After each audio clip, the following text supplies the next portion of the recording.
My wife spilled to her buddies, "He's nothing but my personal cash machine, a real pushover." The next morning, at our wedding anniversary bash, I let the truth bomb drop, and man, everything flipped upside down in an instant. Stick around to see how it all played out. Hey, folks, I really appreciate you hanging out with us here. Your support's what keeps this little gig going, and I'm damn thankful for it. If these stories are hitting the spot, smash that subscribe button and hop on board. Oh, and toss a comment below with the city you're tuning in from, I'd love to know, and you might just hear your name in the next tale. Today's shout-out's going to Laura Carter from Washington State, USA. Glad you're digging the ride, Laura. My story's a bit of a curveball compared to the usual stuff I share, so I'd really value your straight-up thoughts. Thanks a ton in advance. Now, let's jump into the meat of it. As I stepped out onto the villa's patio perched on that cliff, the briny ocean smell slammed into me, a crazy wind whipping through the twilight. Little lanterns blinked like lightning bugs, splashing golden light across the faces of the only crew I'd ever let get this close, my sister Anna, my oldest pal Nick, and a tight-knit bunch of folks who'd been with me since the days of eating ramen noodles, maybe 25 people total, all huddled at this secret seaside spot for our 15th anniversary. I'd scoped out this place myself, way off the grid, rough around the edges, with waves smashing below like they were trying to tear the rocks apart. It just felt right, like a hidden gem worth guarding. Sasha glided through the crowd in this silver dress that grabbed every flicker of light, her laugh chiming out like she was ringing a bell. She had this knack for pulling people in, making them hang on her every word. After 15 years, I still caught myself staring, wondering how a guy like me snagged someone so dazzling. That night, she was on fire, sipping this fancy Bordeaux I'd hunted down just for her, wine that costs more than most folks' monthly rent. I'd clawed my way up from zilch to build this life, and watching her light up made every grind worth it. I lifted my glass, the cool stem steady in my hand, and cleared my throat. The chatter died down. 15 years, I said, keeping my voice solid even with this twist in my stomach. 15 years of putting something real together. To Sasha, my ride or die, my spark. It wasn't fancy talk, but it came straight from me. The crew clapped, Anna flashing a grin from the edge, Nick tipping me that old-school nod he'd nailed over the years. Sasha beamed up at me, eyes twinkling, and for a split second, I swore we were still those broke kids in that dingy bar, her egging me on to chase bigger dreams. The night flowed on, all warm and laid back. Later, I ducked inside to snag her gift from the guest room. The necklace was nestled in a velvet box on the dresser, sapphires set in white gold, each one sparkling like the ocean down below. I'd poured months into getting it just right, fussing over every little thing until it wasn't just jewelry, but a promise I couldn't always put into words. My hands jittered as I clicked the box shut, picturing her grin when she'd see it. The villa's halls were dead quiet as I headed back, the oak floors groaning under my boots. Then, I caught these hushed, sneaky voices slipping out of the kitchen, the kind that make you freeze. Sasha's laugh hit me first, that tone she used when she was running the show. I crept closer, the box weighing down my pocket, and her words cut through like a knife, "He's just my ATM, such a weak man." The ground shifted under me. I leaned hard against the wall, breath stuck in my chest, as her giggle stabbed deeper, sharp and reckless. Kara, her cousin, all fake sympathy, snorted, "Geez, Sasha, you've got him whipped." Zoe, her tagalong since they were kids, let out this laugh like breaking glass. My ears buzzed, the ocean outside turning into this faint growl. ATM, weak. The words kept spinning, hitting me like sucker punches I never saw coming. I could have charged in there, let the anger explode right in their faces, smashed that necklace on the counter, and watched them turn white. But instead, this icy calm settled in, sharper than I'd felt in ages. I stood tall, brushed my jacket straight, and strolled back to the patio like nothing was wrong. It was buzzing out there, totally clueless, glasses clinking in the shadows. Sasha waved me over with that flawless smile, and I faked one back, my jaw clenched so tight it might have snapped. The rest of the night just smeared together. I nodded along to Nick's yarns, chuckled at Anna's digs about my wine picks. Sasha twirled around with Kara, her dress catching the light, and I stared at her like she was someone I didn't know. Every clink, every laugh felt like it was coming from underwater, far off, muted. I kept my hands moving, pouring drinks, passing food, anything to stop the trembling. That box just sat in my pocket, a heavy lump against my leg. When the last straggler stumbled out and the lanterns flickered low, I trudged upstairs by myself. Down below, Sasha was still yapping away, her voice drifting off as I clicked the guest room door shut behind me. That bed felt way too huge, and the quiet was screaming in my ears. I yanked the box out of my pocket and popped it open. Those sapphires stared back, practically laughing at me, hours of my sweat, my soul, dumped into something she'd hawk without blinking. I slammed it closed, chucked it into the dresser drawer, and twisted the key in the lock. It hit the wood with a solid thump, like a door banging shut for good. I plopped down on the edge of the bed, shadows creeping long across the wall. Outside, the ocean was snarling, restless as hell, and I could feel it rattling deep in my bones. She figured I was weak. All right then. Let's see what she does when this cash machine jams up. Come tomorrow, I'd be running the show, my lawyer, my numbers guy, my game plan.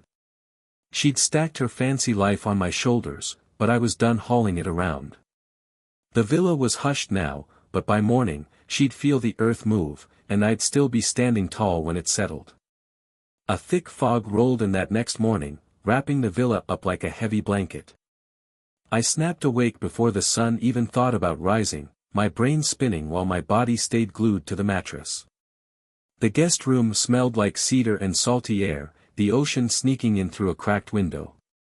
Downstairs, the place was dead quiet, too quiet, like it was bracing for the storm I was about to unleash. I skipped the razor, just threw on a sweater, snatched my phone, and slipped into the study before anybody else twitched. The leather chair groaned as I dropped into it, the oak desk feeling sturdy under my palms. I punched in Dan's number first, my lawyer, a tough-as-nails guy who'd been with me since I was doodling ideas on bar napkins. "Morning, Ryan," he growled, voice like gravel. "What's cooking?" I didn't mess around. "Sasha's done. Lock her out, cards, accounts, company stakes, everything. Leave her the bare minimum."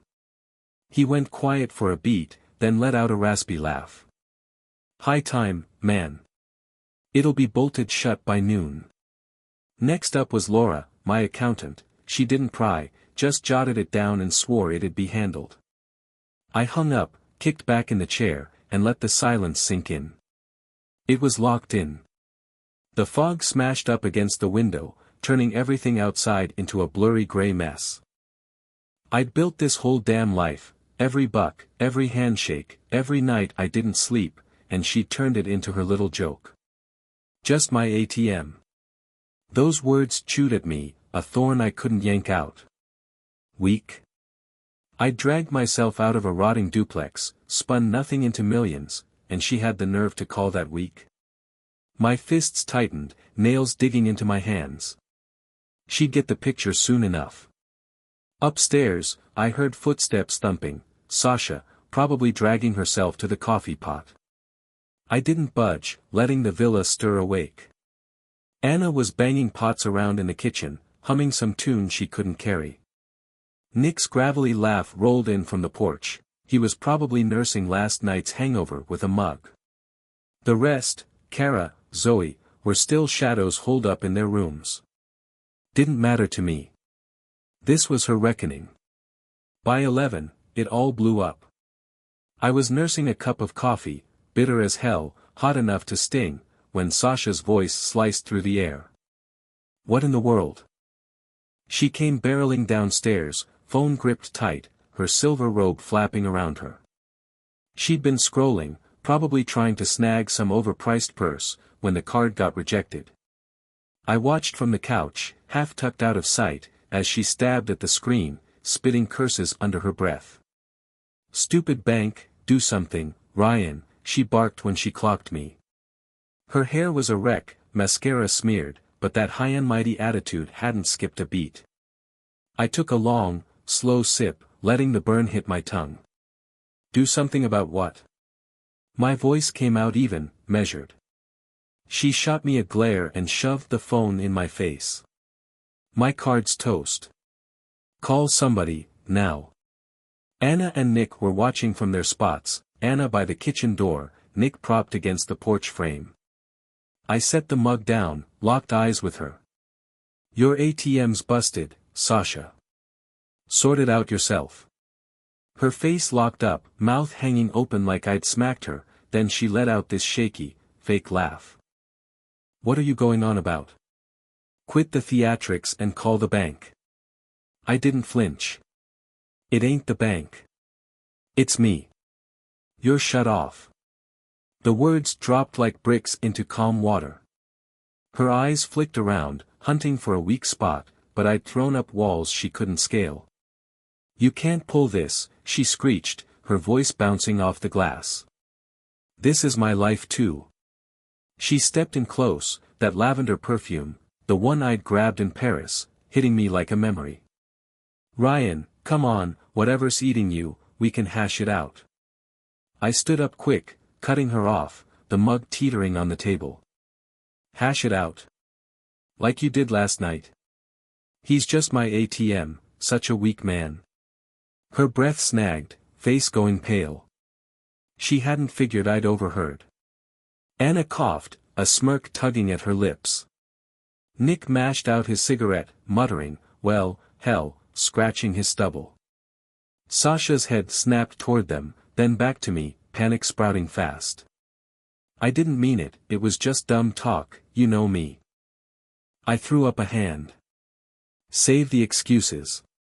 You've got a roof, food, clothes, more than I started with. The rest? Go earn it." She gawked at me, eyes all wild, then tore off upstairs like a bat out of hell. Her door banged shut, and I caught her muffled voice spiking, probably dialing up Kara, pleading for a lifeline. Fat chance, those two would drop her like a hot rock once the money dried up. I flopped back onto the couch, my coffee gone cold, the adrenaline finally easing off. My chest hurt, but it wasn't grief, it was this sharp, sweet relief mixed with a taste of payback. The fog outside got heavier, turning the villa into some drifting ship lost at sea. Around noon, Sasha came slinking back down, makeup patched up but her eyes still puffy, switching gears to play nice. She plunked down next to me, her voice all soft and syrupy. "Ryan, I'm sorry, alright? I was wasted, running my mouth. You're not weak, you're the toughest guy I've ever met. Can we sort this out?" Her fingers grazed my arm, testing the waters. I stared at her, seeing right through the performance. 15 years, and I'd never clocked how slick she was at this game. I slid away, heading for the window. "No more patching things up. You wanted a cash machine. Well, it's out of order." She didn't bawl, just shot me this icy glare, her sweet act peeling back to show the steel underneath. "You're gonna wish you hadn't done this," she spat, then marched off. I watched the fog twist outside, a thick gray curtain, and felt this quiet strength digging in deep. Anna strolled over, balancing a plate of pancakes in her hand. "You holding up, big bro?" Her hazel eyes dug into mine, checking me over. I gave her a nod. "Getting there, yeah."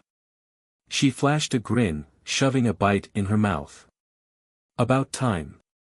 She's been asking for this since the day she said, 'I do.'" Nick ambled up next, slapping my shoulder hard enough to rattle me. "Damn proud of you, buddy. That took some real spine." Their words grounded me, like anchors in a storm. Sasha didn't show her face for dinner. I could hear her pacing upstairs, her voice spiking and dipping, phone calls, no doubt, cooking up her next scheme. Let her try. The locks were flipped, in my head and soon for real on the doors. She'd perched her crown on my paycheck, but I wasn't her knight in shining armor anymore. Come tomorrow, she'd feel the sting even worse. Whatever she was plotting up there, I'd be one step ahead. That afternoon, rain started pounding down, a steady thump that turned the fog into this soggy, gray trap.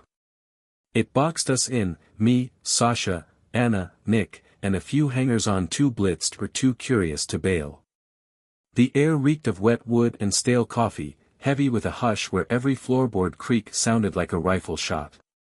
I posted up by the living room window, watching the rain carve trails down the glass, my reflection staring back like some washed-out ghost. Yesterday, I'd pulled the plug on her. Today, I'd see how bad it sliced. Sasha didn't drag herself downstairs till late morning, her step slow and heavy, like she was hauling a ball and chain. She'd ditched the robe for yoga pants and a cashmere sweater, still clutching her fancy shell, though it was cracking at the seams. Her phone was practically welded to her hand, thumbs hammering away as she grumbled under her breath. I stayed rooted, sipping some tea Anna brewed up, the mug warming my hands. Nick was sprawled out on the couch, flipping through a fishing mag, while Anna clattered around in the kitchen, humming some tune she couldn't hit. The everydayness of it all felt bizarre, like a flimsy cover over the chaos I'd stirred up. It didn't take long for the fractures to pop. "This is nuts," Sasha barked, pacing by the fireplace, waving her phone like it was proof in a courtroom. My Venmo's locked up. I tried offloading that Gucci bag from Milan, can't even log in. Her eyes zeroed in on me, blaming me outright. I just shrugged. Funny how banks act and the cash isn't yours to spend. Her jaw locked up, a little twitch ticking in her cheek. "You're seriously punishing me over one dumb remark? Man up, Ryan." I eased the mug down, the clink cutting through the quiet like a bell. "One remark? 15 years of using me like a walking bank account ain't one slip, Sasha. It's how you live." She flinched, but she wasn't ready to fold. She crossed her arms, leaning into that smug tilt she loved. "You're blowing this way out of proportion." I apologized already. "What do you want, me to grovel?" Anna let out a snort from the kitchen doorway, spatula dangling in her grip. "That'd be a decent opener." Sasha shot her a death stare, but Anna just smirked and ducked back to her cooking. The rain kicked up harder, a growl that matched the thumping in my head. Sasha wheeled around to the others. "Kara. Zoe," she hollered, her voice climbing shrill. They were still holed up in the guest wing, nursing hangovers, but didn't make a peep. She stomped toward the stairs, then spun back on me. "This is unhinged. I'm calling my lawyer." I cut in, voice low and steady. "Knock yourself out. Prenup's bulletproof. You might score a sofa and a Greyhound ride if you're lucky." Her mouth popped open, then clamped shut, like a fish flopping on the dock. By noon, she cornered Anna in the kitchen. I eavesdropped from the hall. "Anna, please, talk some sense into him," she cooed, all sugary and frantic. I screwed up. "I need a hand here." Anna didn't even glance up from slicing onions. "A hand? Like that 10 grand you borrowed for your spa weekend and never paid back?" Hard pass. The knife slammed down with a whack, and Sasha huffed off, tail between her legs. I grinned into my tea. Anna always had my six, never wavered. Nick nabbed me later, rain streaking the porch windows as we stood side by side. He sparked up a cigarette, the flame popping bright. "She's a damn parasite, man," he said, blowing smoke into the wet air. "Been telling you that forever. You're finally getting it." I nodded, his words sinking in like truth I couldn't dodge. He'd been there from the jump, late nights, cheap brews, wild plans. He'd tried warning me about her, but I'd been too starry-eyed to listen. "Yeah," I rasped, throat rough. "Took me way too long." By nightfall, Sasha's panic went full tilt. She dragged out a suitcase, piling clothes and bags on the dining table, snapping pics like a madwoman. "If you won't fix this, I'll sell it all," she shouted, her voice piercing high. She posted those red-soled heels online, a birthday gift from me, but the hammer dropped, her account locked tight. She chucked the phone down, swearing up a storm, and I just watched from the armchair, legs kicked back, saying nothing. The rain pounded harder, thunder rolling like it was cheering her downfall. Then she dropped the bomb. She charged over, hands planted on her hips, and barked, "All right, you want to fight? I'll tell everyone you stepped out, with that intern from last year. People will buy it." My stomach knotted up, not 'cause it was true, but 'cause she'd sunk that low to swing at me. I got to my feet, looming over her, and whipped out my phone. "Go for it. I've still got your little love notes to that Miami dude, miss you, babe. Wanna see me post those?" Her face went limp, all that swagger leaking out fast. She had no clue I'd hung on to those, screenshots from a gut feeling 2 years back, stashed away till now. She shuffled back, muttering something about needing a breather, but the rain kept her caged in. Kara and Zoe finally crawled out, hair a mess, eyes half shut, but when Sasha begged them to talk me down, they noped out. "We're staying clear of this," Kara said, sidestepping her. Zoe mumbled about a pounding head and nodded along, both of them hightailing it upstairs. Sasha's scream ripped after them, jagged and wild, echoing off the stone walls like a trapped animal. Later, I dug out the necklace, holed up alone in the guest room. The rain had simmered down to a light patter, tapping on the glass. I fished the box out of the drawer and cracked it open. Those sapphires sparkled back at me, a shiny reminder of the sap I'd been. For a heartbeat, I could see myself handing it to her, her fake grin fooling me way too long. My chest squeezed, a quick stab of something tender, then I slammed the box shut, jammed it back in, and turned my back on it. That was done. Sasha didn't show for dinner. Upstairs, I caught her pacing again, her voice spiking and dipping, phone calls, clutching at anything she could grab. Kara and Zoe snuck out at first light, lugging their bags, dodging the wreckage. The villa felt tighter, like the walls were creeping in, but I didn't care. She was coming apart at the seams, and I was the one holding the shears. Tomorrow, she'd double down. I'd be waiting. By the third night, the rain finally let up, leaving the villa wrapped in this damp, thick quiet. Stars poked through the clearing sky, bright and sharp like little jabs, while the ocean grumbled below, itching for a scrap. I stood out on the balcony, hands clamped around the chilly iron railing, the salty breeze biting at my lungs. 3 days since she'd branded me her ATM. 3 days since I'd yanked the plug and watched her flail. The villa was a powder keg now, the air heavy with something ready to blow. Tonight, it had all hit the fan, I could feel it deep down. Sasha had been a phantom all day, barricaded in our room, her footsteps a faint beat through the ceiling. I'd kept my hands full, stacking logs with Anna, trading old battle tales with Nick over a couple bourbons, doodling a work idea on a napkin. The rest, Kara, Zoe, the hangers-on, had cleared out by midday, tossing out lame excuses about jobs or the weather. Fine by me. This was our showdown now, and I was about to call the shots. I heard her coming before she showed, heels clicking sharp on the tile, a steady march ringing through the place.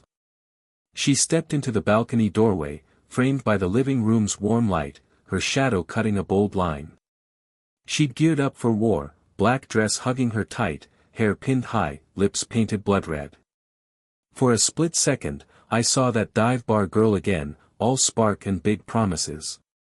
Then she closed the gap, and it crumbled. Her eyes were swollen, jaw locked, she looked like a cornered critter ready to scratch. "Ryan," she said, her voice low and careful, "we've gotta hash this out." I didn't budge, just kept staring at the ocean, waves catching moonlight. "We chewed it over yesterday. Didn't shift a damn thing. She slid up next to me, close enough for that lavender scent to hit, a little jab from the past. "You're tearing me apart," she murmured, a crack splitting her tough front. "I can't keep going like this. You've proved your point. Can we fix it?" I let out a quick, sour chuckle, the sound swallowed by the breeze. "Fix it? What, you think this is just a busted radiator, Sasha? Something I slap a bandage on and we're good?" I turned to face her, leaning back on the railing, arms folded tight. Her expression flickered, panic, then rage, then that smooth, rehearsed cool. I said I was sorry, she pressed, inching closer, her fingers grazing my sleeve. "I was drunk, dumb. You're not an ATM, you're my whole world. Don't trash what we've got." Her touch stung, not warm, but loaded with years of her reeling me in, sanding down my edges. I pulled back sharp, the railing icy against my spine. "Your whole world. That's rich, considering what you told Kara and Zoe. Weak man, huh? That's your world?" Her breath snagged, a flash of dread in her eyes, but she bounced back quick. "It was just dumb talk. You're blowing it up.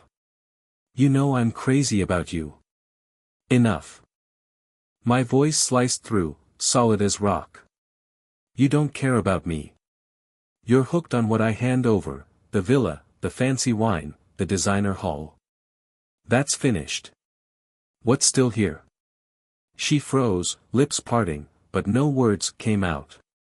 The quiet dragged on, thick as mud, and I saw it click, she knew the old playbook was dead. Her mask slipped off, all teeth and venom staring me down. "All right," she snapped, stepping back, hands on her hips again. "You wanna go toe-to-toe? I'll walk. If you won't be my cash cow, I'll dig up another one." The words hit like a shove, but I didn't blink, I'd seen it coming. "Have at it," I said, calm, a grin tugging at my mouth. Doors wide open. Her eyes popped wide, she'd bet I'd grovel, then slit narrow, poison brewing. "You're for real. As real as it gets." I straightened up, locking eyes with her. "Divorce me. Hit the road. I'll get Dan to draft it tomorrow. Prenups locked tight, you walk with what you brought in, nothing more." Her face contorted, a growl ripping out of her. "You son of a bitch. You think you can just wipe me out?" I gave her a shrug. "You scrubbed yourself out, Sasha. I'm just sweeping up the mess." She came at me, her finger poking hard into my chest. "I'll destroy you. I'll spread word you're a creep, cheating, lying, anything that'll stick. You'll be untouchable." My blood surged, not from panic, but pure rage, and I snatched my phone, scrolling to those screenshots. "Go right ahead. I've got your sweet little texts to that Miami guy, miss you, babe. Should I blast those to Anna, Nick, maybe the gossip rags?" Her hand stopped dead, eyes bouncing around, all that fire fizzling out like a popped balloon. "You wouldn't dare," she breathed, but she knew damn well I'd pull the trigger. I'd held on to those messages like a hidden ace, never meaning to play it, till she forced my hand. "Test me," I growled, voice low and dangerous. She stumbled back, grabbing the railing, her breathing shallow and ragged. We stood there a minute, the ocean roaring in the silence. Then she turned, real slow, and shuffled inside. I caught the sound of her suitcase zipping up, heels banging around, a drawer banging shut. She was throwing her stuff together. Anna peeked out, eyebrow cocked. That sounded like a done deal. Nick rolled up beside her, bourbon sloshing in his glass, craning to look. "She hitting the road?" I gave a nod, the heaviness lifting, not all the way, but enough to breathe. "Yup. Let her go." Anna's grin flashed, all teeth and grit. "About damn time." Nick slapped my shoulder. "You're solid, man." Sasha stormed back out, dragging her suitcase, her face a mask of ice-cold anger. She didn't even glance my way, just beeline for the door, phone jammed to her ear. "Tony. It's me. Get me a ride, quick." Tony, that greasy investor she'd batted her eyes at years ago. I almost felt bad for the guy. She stopped at the doorway, throwing one last look back, her eyes burning with a hate she'd never copped to. "You're gonna wish you'd stopped me," she hissed, voice shaking. I smirked back. "Not likely." The door crashed shut, and she was history. Gravel crunched outside as a cab rolled up. Tony didn't waste time. Anna shoved a bourbon into my hand, and the three of us stood there, watching those taillights shrink into nothing. The villa felt wide open, the air fresher. I took a swig, the sting settling me. She'd smashed the cash machine, but I wasn't in pieces, not anymore. Tomorrow, I'd ring Dan. Tonight, I'd crash, honest to God sleep. The stars winked down, cool and constant, and I knew this was my reset. The next morning, the villa came alive in a new way. Sun sliced through, painting bright streaks across the oak floors, and the air carried wet dirt and a taste of liberty. I stood barefoot in the kitchen, firing up Dad's old percolator, rough, bold coffee brewing slow. The ocean hummed steady, rinsing out the last 3 days.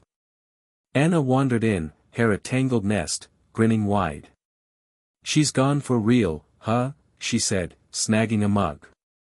I poured, nodding. "Gone for good." Nick stomped in, still rocking yesterday's shirt, boots thumping the floor. "Good riddance to her," he muttered, swiping a pancake from Anna's pile. We chowed down around the counter, no fuss, no plates, passing the syrup like a bunch of kids. The villa was ours again, me, my sister, my buddy, and the quiet felt easy, wide open, like a lock finally clicked free. "So what's the plan now?" Anna asked, licking syrup off her thumb. I shrugged, sipping that hot coffee, letting it jolt me awake. "Divorce papers first, then something fresh." We tackled cleaning that day, stacked logs, swept the porch, ditched half-drunk wine bottles. It felt damn good, shaking off her leftovers. By noon, I dialed Dan. "She's outta here," I told him. "Draw it up. Keep it simple." His raspy laugh crackled through. "Simple as it gets. She'll sign or she'll scrape by. Papers'll be set by Friday." I hung up, the reality sinking in, 15 years wrapped up with a pen stroke. Weeks later, I was back at my brownstone in the city, brick walls, creaky steps, the spot I'd snagged when the business hit big. I'd stayed away too long, letting Sasha turn it into her personal gallery, marble everywhere, weird art I didn't care for, curtains that cost more than my first ride. Now it was all mine. That first day, I ripped down those tacky drapes with a grunt, letting sunlight pour in, stripping the place back to its guts. Work dragged me in quick.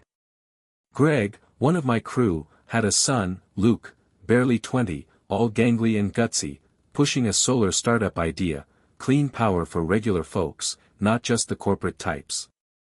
I took a shine to him. "Let's sit down," I said, and we parked in my office, desk stained with coffee rings, skyline stretching out the window, the buzz of something new kicking off. Guiding him felt solid, like passing a flame I didn't even know I'd kept lit. Anna swung by, caught me scratching notes with Luke, and smirked. "You're back in the game, huh?" I didn't push back. Sasha's ghost hung around like a bad smell. Late at night, her number would light up my phone, blinking like a hazard sign. The first time, I answered, half curious what she'd say. "Ryan," she mumbled, voice sloppy with wine. I screwed up big. "Give me one more shot, please." I heard Tony cackling in the background, some lounge tune pounding away. "You picked your path," I said, then cut the call dead. She rang twice more, same sob story spilling out.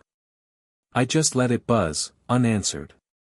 After that, nothing, silence that roared louder than her whining ever did. A month later, Anna stormed into my office, phone clutched tight, practically bouncing with glee. You're gonna eat this up, she said, dropping into a chair. Sasha's tanking. Tony ditched her, guess she bled his bank account dry too quick. She's holed up at some grimy bar downtown, spinning tales about her loaded ex to anyone who'll listen. I leaned back, grinning. That's her all right. Anna scrolled, nodding. Buddy of a buddy spotted her, cheap heels falling apart, nails chipped, peddling stories nobody's swallowing. I could see it clear as day, Sasha slumped in a shadowy booth, lipstick smudged, her old magic turning sour. Part of me thought about digging up some pity, that old twinge for her. It wouldn't budge. She'd locked herself in that mess, and I wasn't her ticket out.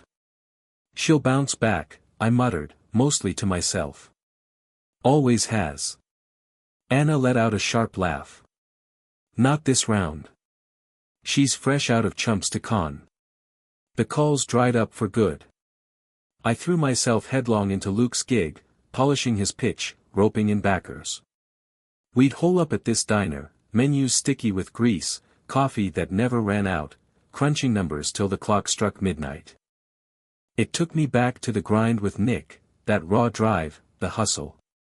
Luke had that glint, jumpy but eager. You reckon this'll fly? He asked, pencil drumming the table. I slapped his shoulder.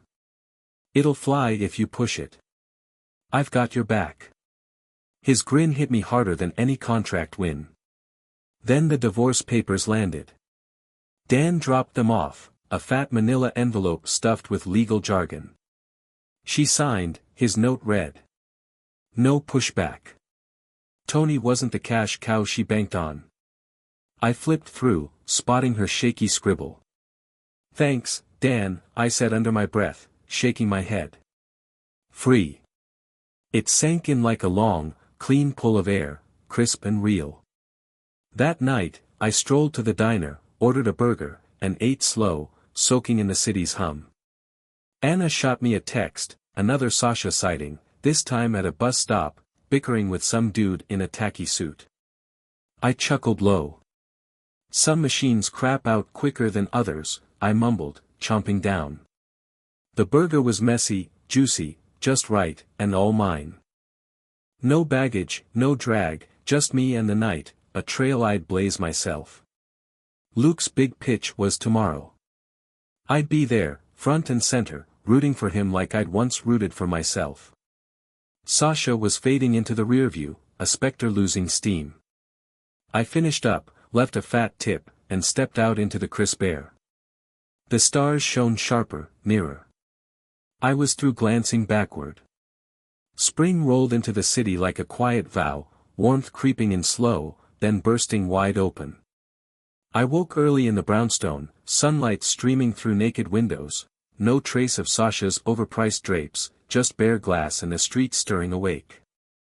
The air carried coffee and fresh mown grass, slipping in as I propped the kitchen window open. I'd been back from the villa for months, and this place was mine again, raw, rugged, the way I wanted it. Today felt like a marker, a chapter flipped. I fired up the percolator, its steady gurgle filling the quiet as I leaned on the counter. Upstairs, my office was a wreck, papers strewn, Luke's solar plans tacked to a board, a half-drunk whiskey bottle from last night's late riff with Nick.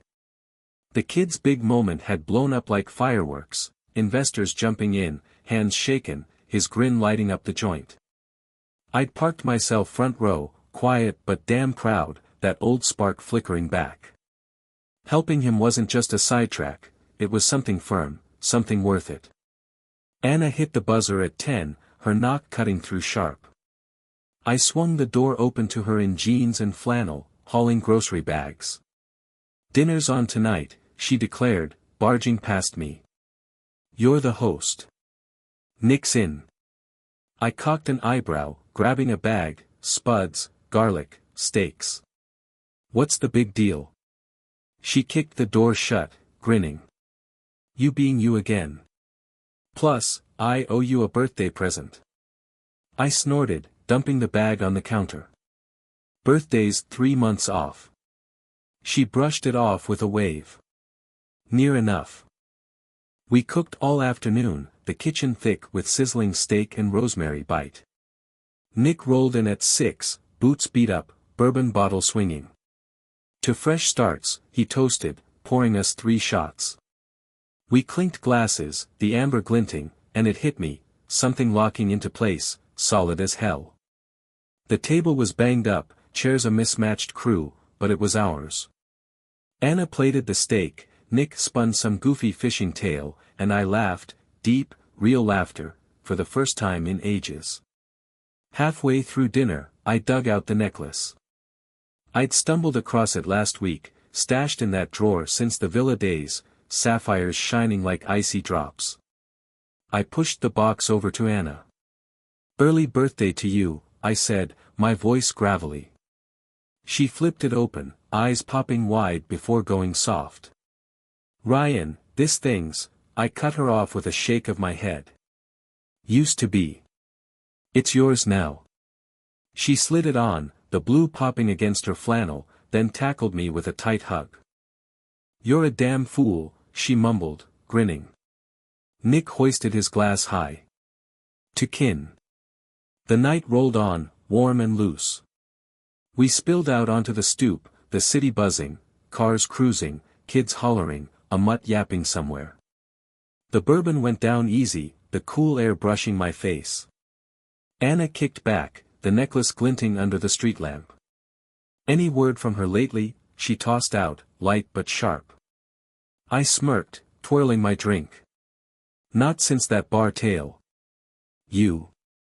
She nodded, tugging out her phone. "Got a scoop today." She read off a text. A pal of hers spotted Sasha back in her old hometown, punching a register at a dollar store, hair yanked into a ponytail, barefaced, barking at folks. Anna's grin spread wide. Guess Tony wasn't her golden goose. Nick let out a low rumble of a laugh. "Karma's one tough broad." I could see it, Sasha stuck behind a counter, her old sparkle wasted on junk nobody wanted, her tone biting. It didn't hurt, just felt far off, like some flick I'd tuned out of. Then my phone hummed, Sasha's number flashing like a haunt. I paused, then hit play on the voicemail, letting it crackle out on speaker. Her voice came through, sloppy and sour. "You got your win, Ryan. Satisfied now? You wrecked me, you jerk. Hope it's worth it." A hiccup, a beat of nothing, then silence. Anna arched an eyebrow. "She's still going?" I trashed the message, no comeback needed. "She's toast. Just hasn't figured it out." Nick slapped my shoulder. "You're in a better spot." Anna took a sip, nodding. "She bet you'd fold." "Never really saw you, huh?" I leaned back, gazing up, stars dim against the city's glare, but hanging in there. "Nah. Took me too damn long to catch on." We sat there, the night folding around us like a warm throw.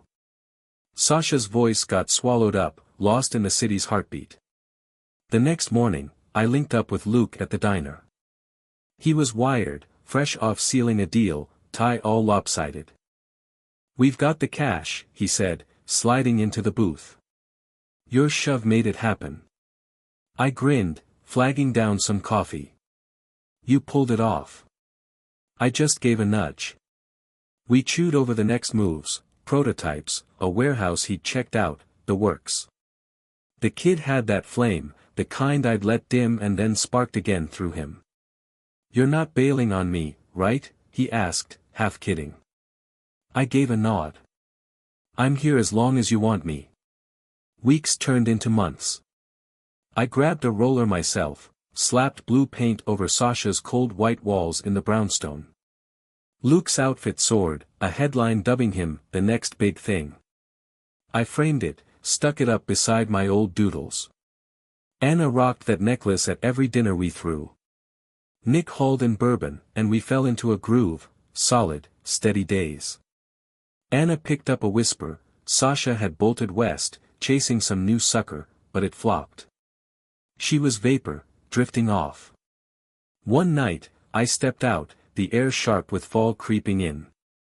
The street was hushed, just me and the stars, shining clearer without her weight dragging behind.